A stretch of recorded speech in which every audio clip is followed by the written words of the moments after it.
নমস্কার, good morning. কেমন আছেন সবাই? আশা করি ভালো আছেন। আমিও ভালো আছি। আমি সকাল সকাল ঘুম থেকে উঠে পড়লাম, আর এখন এই বিছানা থেকে নেমে যাব।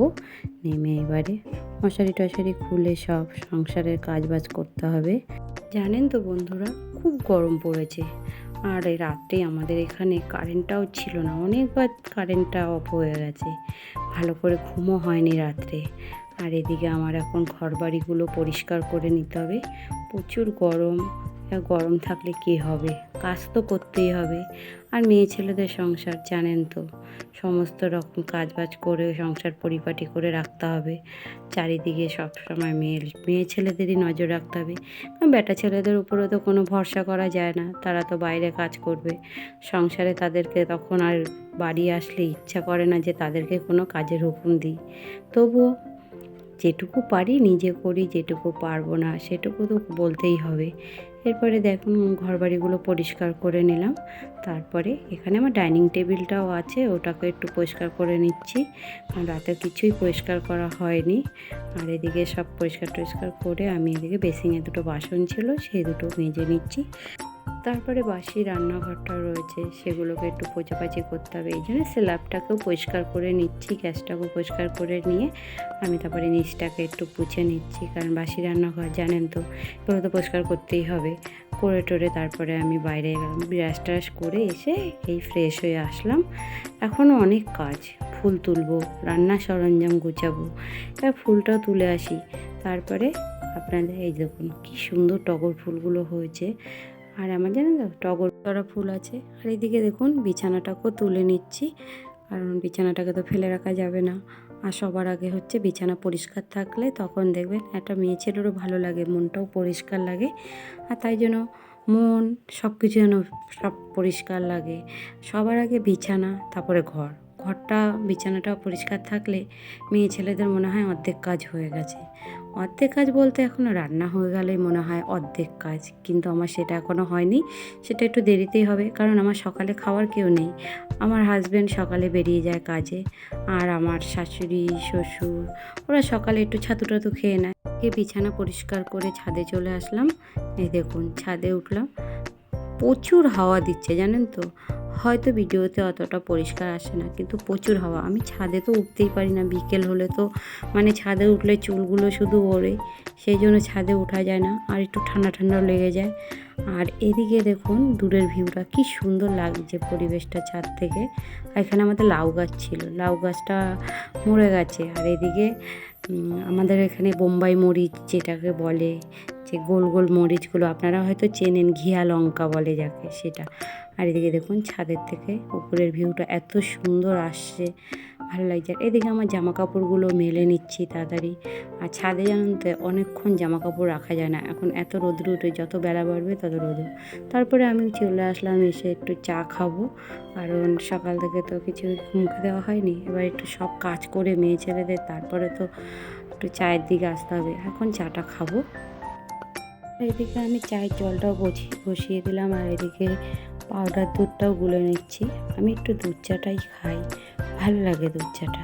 কিন্তু সকলে বলে যে লিকার চা খাওয়ার জন্য, সকালে লিকার চা আগে খেতাম জানেন বন্ধুরা, কিন্তু আমার খুব অম্বল হয়ে যায়।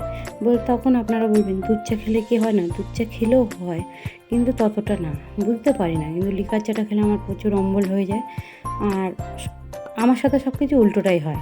আমার শাশুড়ি বলে মটর ডাল খেতে, কিন্তু মটর ডাল খেলে আমার অম্বল হয়। আবার আমার মুগ ডালটা খেলে কোনো অসুবিধা হয় না। মানে যার যেটা যে কখন কী হয় সেটা তো বোঝা যায় না। এদিকে দেখুন চাটাও নিয়ে বসে পড়লাম। তারপরে চাটা নিয়ে ভাবছি কি করব, আগে চালটা ভিজিয়ে দেবো না কি। এবার এই ভাবতে ভাবতে বলছি না যাই, আগে চালটাই ভিজিয়ে দিই। চালটা যতক্ষণ ভিজবে ততক্ষণ আমার চাটাও খাওয়া হয়ে যাবে এদিকে। তারপর ভাতের জলটা বসিয়ে দিলে চালটাও ভিজে যাবে। চালটা ভিজে গেলে কি হবে, ভাতটা একটু ঝুরঝুরে হয়, ভালো হয়। এই জন্য আমি চালটাও ভিজিয়ে দিলাম, দিয়ে এবার একটু চাটা খেয়ে নিচ্ছি। এই যে চাটা খেয়ে এবারে শেষ করে ভাতের হাঁড়িতে এই ভাতের হাঁড়িটা নিয়ে এবার একটু জলটা ভরে নিই হাঁড়িতে। আর আমাদের এখানে না টাইম কলের জলে ভাত করলে খুব সুন্দর হয়। বোরিংয়ের জলে ভাত করতে পারি না বন্ধুরা, লালচে হয়ে যায় ভাতটা।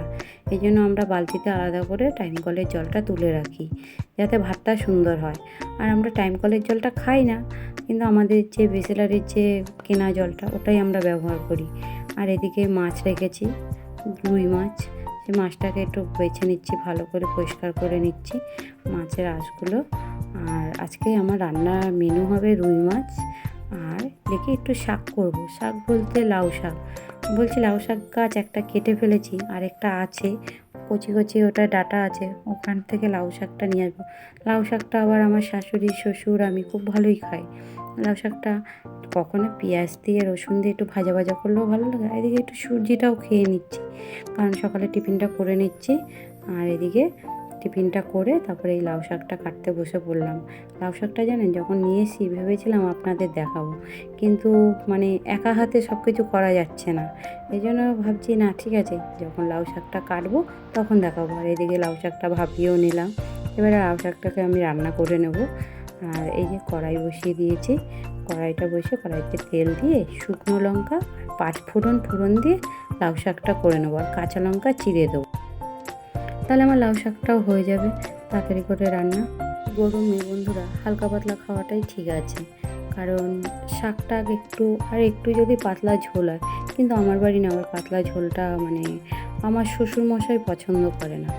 উনি যে জিরে আদা বাটা দিয়ে গরমকালে যে একটু পাতলা ঝোল খাবো, মাছের ঝোল হবে না, ওটাকে একটু মশলা দিতেই হবে যেহেতু মাছ। তারপরে লাউ শাকটাকে ভালো করে নাড়াচাড়া করে নুন হলুদ দিয়ে, এই যে দেখুন নুন হলুদ দিয়ে এটাকে ভালো করে একটু মজিয়ে নিয়ে তারপরে নামিয়ে দেবো। আমার লাউ শাকটাও রান্না হয়ে যাবে।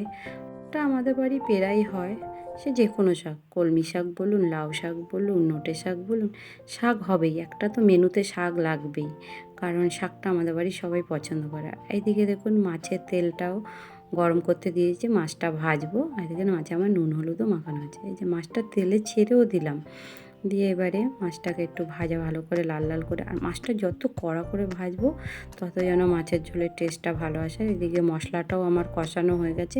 আজকে মাছের ঝোলটা আমি আলু দিয়ে আর কচু দিয়ে করব।